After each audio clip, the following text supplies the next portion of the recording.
أشرف الأنبياء والمرسلين وعلى آله وصحبه أجمعين. رب اشرح لي صدري ويسر لي أمري واحلل عقدة من لساني يفقهوا قولي. Amma ba'd. Bapak-bapak, ibu-ibu, wabil khusus Kakanda Haji Saidin Murkana beserta ibu, pengurus yayasan, pengurus DKM Masjid Ad-Da'wah dan semua jajarannya, serta hadirin yang dimuliakan Allah Subhanahu wa Ta'ala. Pada kesempatan ini, perkenankan saya ingin membahas 7 wasiat cinta, di mana wasiat-wasiat ini adalah saya ambil intisari dan hal-hal yang sangat mendasar dalam pelaksanaan kehidupan kita sehari-hari, baik sebagai kepala keluarga, sebagai anggota masyarakat, sebagai pemimpin masyarakat, sebagai pemimpin juga di tingkat kelurahan, kecamatan, di tingkat wali kota, sampai terus kepada pimpinan tertinggi. Insya Allah 7 wasiat ini akan kita bahas secara mendalam, namun karena waktunya terbatas sampai dengan waktu Isya, insya Allah kita akan bahas tentunya secara episode. Dan untuk sekarang saya akan membahas mengenai wasiat cinta yang pertama. Hadirin sekalian, sebelum saya menguraikan wasiat cinta yang pertama ini, maka saya ingin menyampaikan terlebih dahulu bahwa 7 wasiat ini adalah sebagai berikut. 1, cinta kepada Al-Quranul Karim. Ini adalah paling pokok, utama. Mau tidak mau, senang tidak senang, suka tidak suka, kita sebagai orang Islam wajib cinta Al-Quranul Karim. Al-Quran itu terdiri dari 114 surat, terdiri dari 30 juz, bukan 40 ya, 30 juz. Maaf Pak, tadi maaf ya. 30 juz. Kemudian ayatnya 6.236 ayat. Hurufnya ada 1.027.000. Kalau Bapak nggak percaya, itu sendiri. Hadirin sekalian, ini cinta yang pertama. Ini yang akan saya sampaikan, yang paling fundamental. Cinta yang pertama ini, cinta Al-Quran. Nanti insya Allah kita akan ketemu lagi kapan-kapan waktunya ya. Kita akan bahas cinta yang kedua, yaitu cinta ulama dan cinta orang-orang soleh. Mau tidak mau, kita wajib cinta kepada para ulama, kepada orang-orang soleh. Kita dekati, kita mepet terus dengan para ulama, dengan para ahli-ahli ibadah, orang-orang soleh. Karena apa?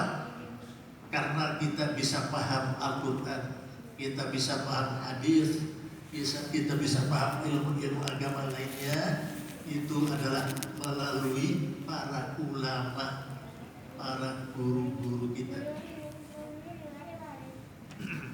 Itu yang kedua. Yang ketiga adalah cinta kepada kedua orang tua.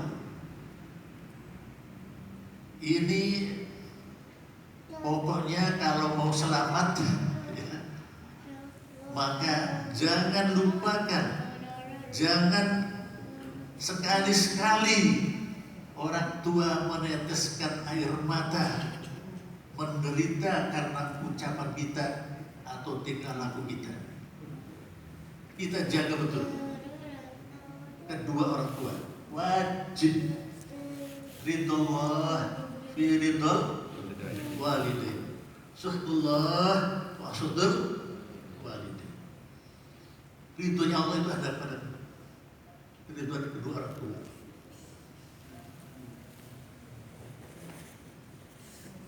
Marahnya Allah adalah marahnya orang tua dan marahnya Allah.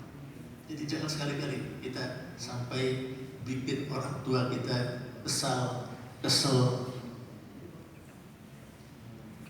Tidak ada alasan untuk jauh dengan orang tua, untuk tidak mau komunikasi dengan orang tua. Apalagi kalau kita sudah berumur 60, 70, kalau masih ada orang tua, subhanallah, luar biasa. Kita junjung tinggi betul-betul.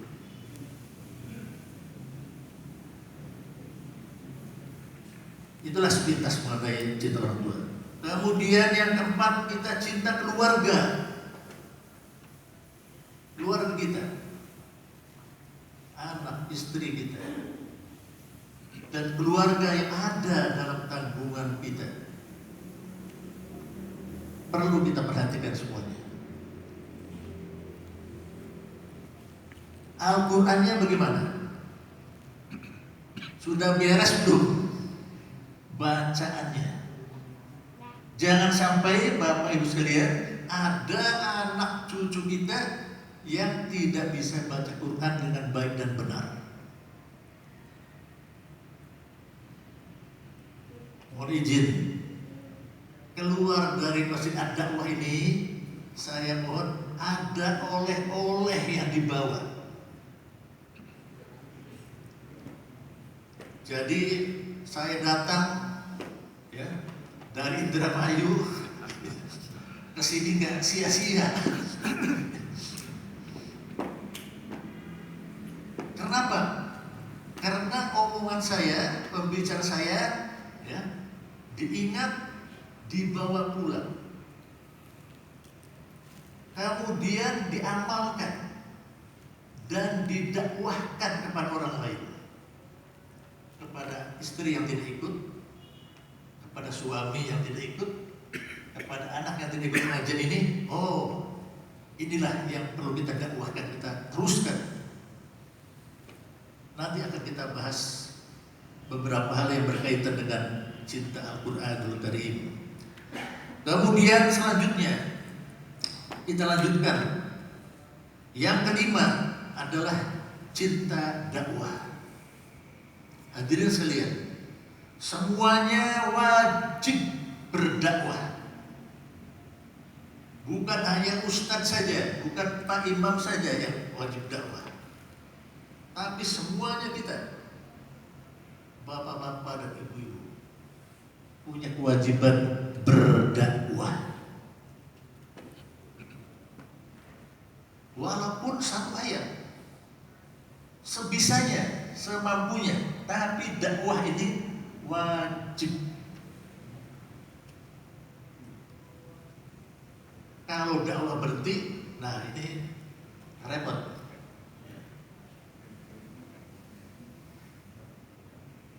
Balighu anni walau ayat. Kemudian yang keenam, cinta zikir. Nah, zikir ini juga pegang peranan penting dalam kehidupan kita. Subhanallah, ya. Kita dianjurkan banyak-banyak membacakan istighfar, ya. Astagfirullahaladzim, ya. Astagfirullahaladzim. Sering-sering kita membaca zikir semacam itu, ya. Kemudian juga kita baca sholawat Nabi, Allahumma sholli ala Sayyidina Muhammad wa ala ali Sayyidina Muhammad. Rasulullah dalam beberapa petunjuknya minimal 70 kali sehari kita beristighfar, kita lakukan istighfar, kemudian sholawat pada Nabi. Membaca sholawat sekali dibalas Allah bersholawat kepada kita, untuk kita, keselamatan kita 10 kali. Jadi luar biasa balasannya. Allahumma sholli ala Sayyidina Muhammad. Boleh pakai Sayyidina, boleh tidak. Dengan bacaan itu maka Allah akan balas dengan sholawat. Allah yang bersalawat 10 kali untuk keselamatan dan kesejahteraan kita. Jadi jangan sampai zikir ini dilupakan dimanapun dan kapanpun. Zikir itu bukan asal kita ucapkan subhanallah, subhanallah, subhanallah, tapi hatinya kosong. Hatinya harus nyambung, ya. Maha suci Engkau ya Allah, Maha suci ya Allah, subhanallah, astagfirullah, la ilaha illallah, tidak ada Tuhan, tidak ada sesembah illallah kecuali Engkau ya Allah, illallah. Itu hati kita itu tergerak, jadi tidak kosong. Ini banyak yang zikir tapi hatinya agak nyambung, kosong. Nah, jadi jangan lupa kita selalu hati kita nyambung dengan zikir kita. Hadirin sekalian, kemudian yang ketujuh, ini secara garis besarnya dulu saya berikan cuma tadi, ya. Nanti baru kita dalami satu persatu, ya, sesuai dengan kondisi dan waktunya. Yang ketujuh itu cinta tanah air.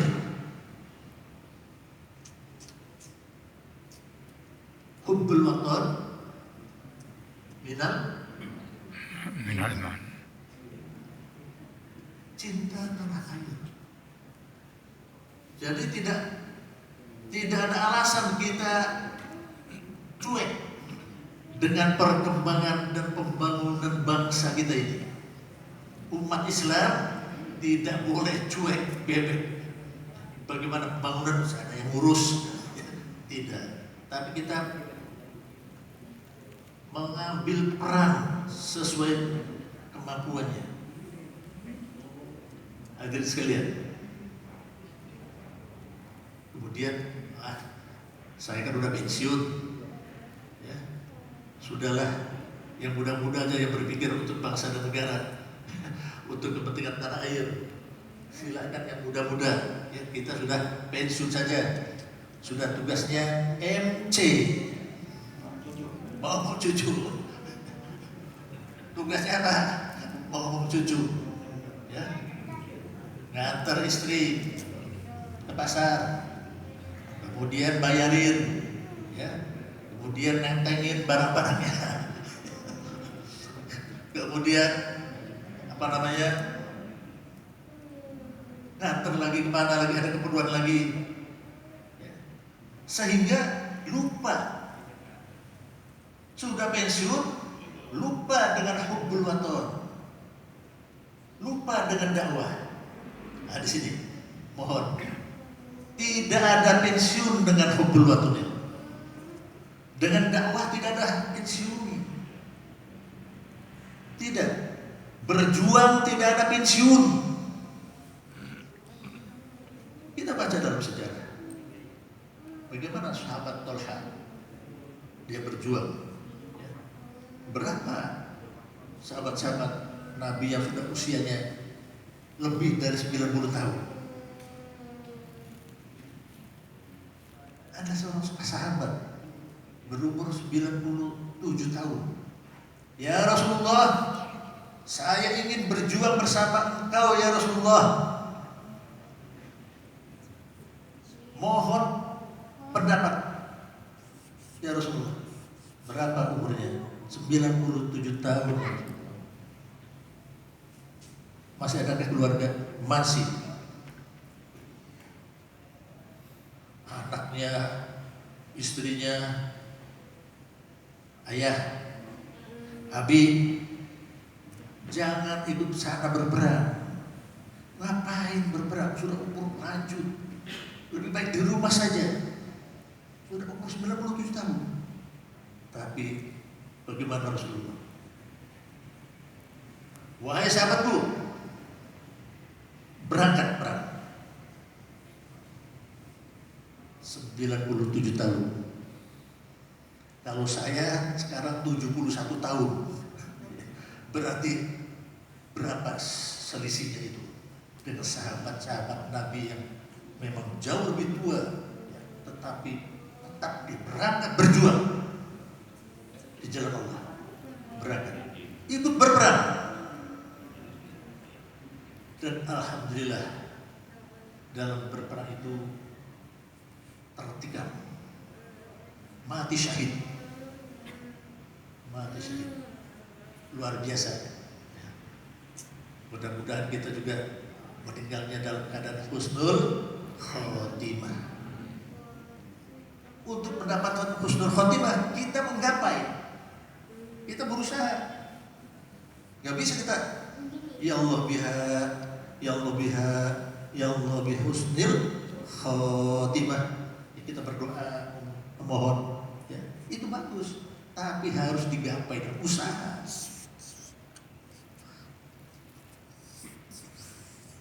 Hadirin sekalian, jadi mohon tidak ada pensiun untuk melanjutkan perjuangan, tidak ada pensiun untuk berjuang membangun bangsa dan negara ini. Terus berpikir sesuai kemampuan. Dan kemampuan itu juga terserah bagaimana kita mengelolanya. Kalau kita sendiri yang mau berhenti, ya berhentilah. Tapi kalau kita mau terus berpikir, apa itu, apa ini, bagaimana,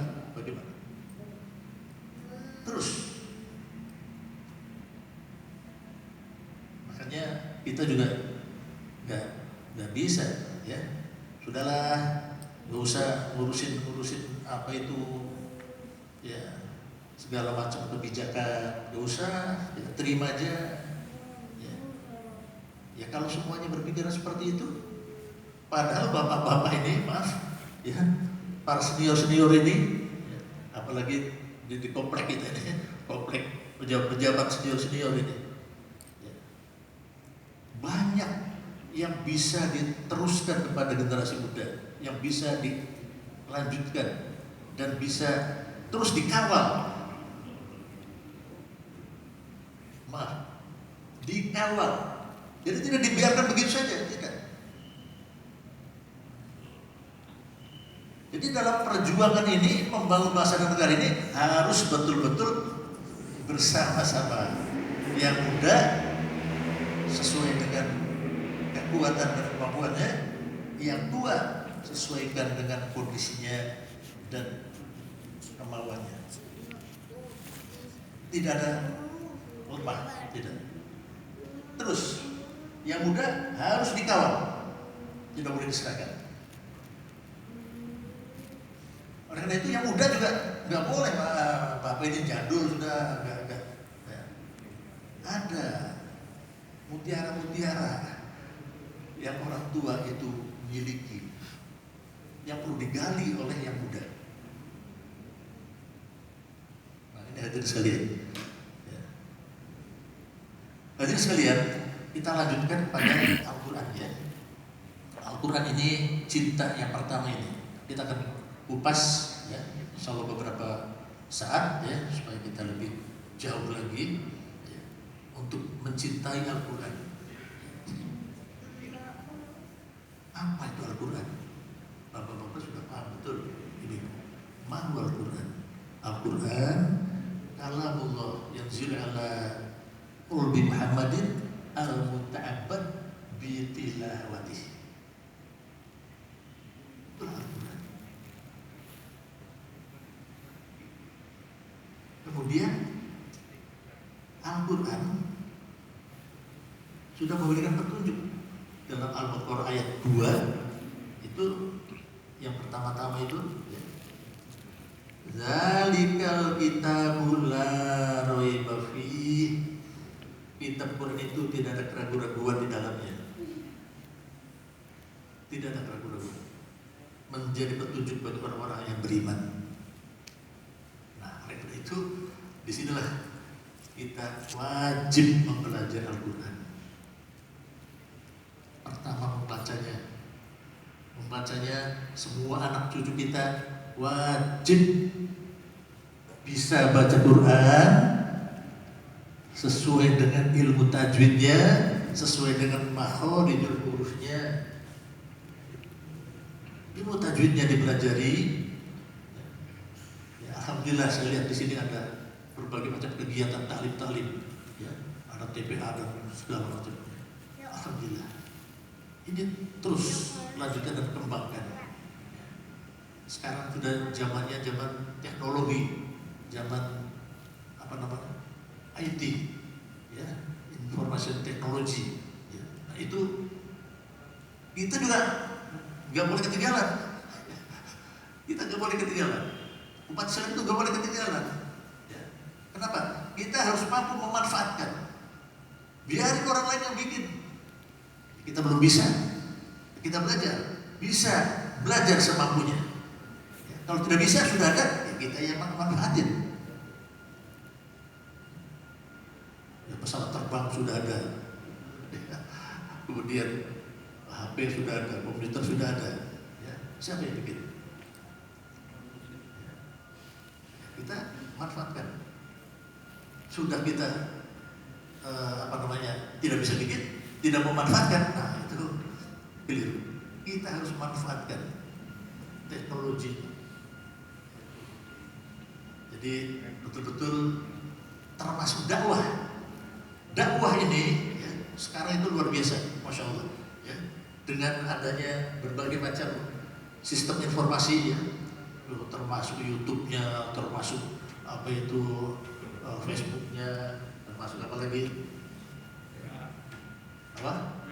WA grupnya dan sebagainya, itu adalah semua teknologi, semua IT.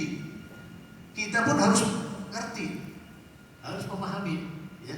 Ya kalau kita orang tua secara garis besar lah, kira-kira bisa menggunakannya, ya, bisa meneruskan kalau yang baik-baik ya, di WA, di mana dan sebagainya. Ya. Tapi jangan sampai kita ketinggalan.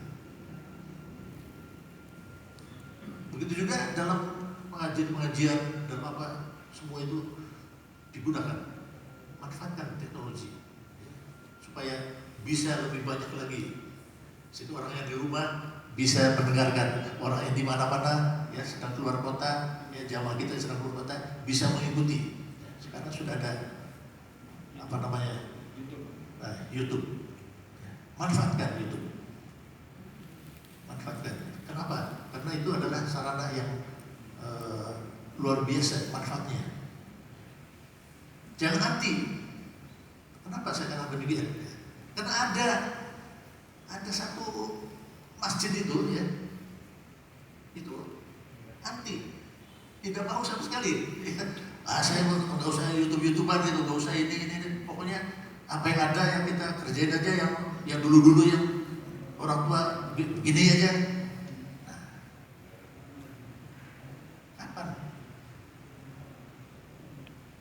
Nggak bisa begitu. Jadi umat Islam harus terus mengikuti dan memanfaatkan. Hadirin sekalian. Kemudian saya juga ingin memberikan informasi, ada beberapa pesan Nabi Muhammad SAW tentang Al-Quran. Dalam hadis yang diriwayatkan ya, oleh Muslim, Kanjeng Nabi bersabda, "Taraktu fikum amrayni lan tajillu ma tamassaktum bihima kitaballahi wa sunnata."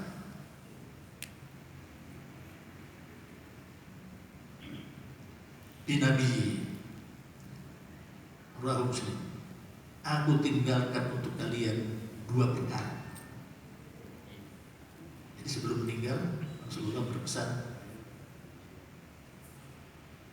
aku tinggalkan untuk kalian dua perkara. Kalian tidak akan pernah tersesat selama berpegang teguh kepada keduanya itu. Apa itu? Yaitu kitabullah, Al-Quran, dan sunnah nabinya, Al-Hadis. Nah, ini makanya kita perlu cinta dengan Al-Quran ini. Kenapa? Supaya kita terus mau mendalami, mempelajari. Setidaknya keluarga kita, anak kita, cucu kita, istri kita, suami kita, baca Qurannya sudah beres belum? Kalau belum, digarap. Nah, ini 7 wasiat ini mudah-mudahan ini bisa nanti akan kita kupas secara mendalam. Tetapi hal pertama, Al-Quran ini yuk kita boleh amalkan mulai dari sekarang ya. Kalau sudah diamalkan, alhamdulillah, tingkatkan lagi. Mungkin keluarga kita ada yang terlewat, kita kurang cermat. Anak-anak cucu kita bagaimana? Ya, tajwidnya sudah betul, baca Qurannya atau belum? Kalau belum, panggilkan Ustaz. Ya. Panggilkan, kirim. Ya. Kirim. Tafarrab anil awtani fi talabil ula. Wasafir fa fi asfari khumsul fawaid. Pergi, anak-anak, keluarga, jangan diam di rumah. Pergilah ke kampung lain, pergilah kalau perlu ke negeri lain. Untuk apa? Untuk mencari keutamaan, mencari ilmu. Kirim ke pesantren-pesantren, bapak-bapak sekalian. Menyesal kalau anak kita tidak kirim ke pesantren. Masya Allah, Habibie saja menyesal. Habibie waktu pidato di Kairo menyatakan ya, bahwa setelah saya kesana kemari belajar, bekerja dan sebagainya, ternyata ilmu agama itu lebih penting dari ilmu penerbangan. Dan kita perlu dalami ilmu agama itu. Itu sebelum meninggal Habibie pesan seperti itu. Artinya apa? Kita ini merasa bahwa oh ya, kita diingatkan oleh Pak Habibie nih. Habibie yang begitu hebatnya dalam keilmuan pesawat terbang, bisa membuat dan sebagainya. Tetapi beliau menyatakan bahwa sebenarnya ya, yang lebih penting itu adalah mendalami Al-Quran. Ini hadis sekalian. Kemudian dalam hadis riwayat Bukhari, kalau tadi Muslim, dalam Bukharinya, khairukum man ta'allama al-Quran wa 'allamah. sebaik-baik kalian adalah yang mempelajari Al-Quran dan mengajarkannya. Nah, ini kita berlomba-lomba untuk terus berjuang mempelajari Al-Quran, ya. Jangan sampai kita ketinggalan. Tidak ada batas pensiun, tidak ada batas umur. Terus belajar Al-Quran, terus belajar agama itu terus. Nanti kalau sempat ada 7 pesan yang akan saya sampaikan juga di samping wasiat yang 7 tadi, tapi saya mendalami Al-Quran, kemudian nanti akan saya tutup khasiat-khasiat dari fudail dan para alim ulamanya. Hadirin sekalian, luar biasa kemuliaan Al-Quran itu, di mana Al-Quran merupakan mukjizat Rasulullah Sallallahu Alaihi Wasallam. Kita lihat di YouTube ya, perdebatan ya, antara Islam dan yang non, ya, ditanya kenapa, ya, oh Anda tidak ada yang hafal tuh kitab sucinya, kenapa? Kalau kami orang Islam ratusan, ribu, jutaan orang yang hafal Al-Quran, walaupun bukan bahasa kita, walaupun begitu banyak, tebal, ya, terdiri dari sekian. Nah, itulah ya, keistimewaannya. Siapa yang ingin menghafalkan Al-Quran ya, dengan sungguh-sungguh, hatinya lurus, betul-betul serius, Allah akan tolong kemudahan menghafalnya itu. Allah tolong dan Allah mudahkan. Alhamdulillah ya, di masjid kami di tempat itu juga alhamdulillah ya, sudah mencetak berapa ya, tahfiz Quran. Mudah-mudahan di sini juga ada ya, untuk menghafal Al-Quran, dan sudah berusaha memproduksi tamatan-tamatan ya, tahfiz Quran 30 juz ya, yang nanti kita sebarkan ya, di mana-mana diperlukan.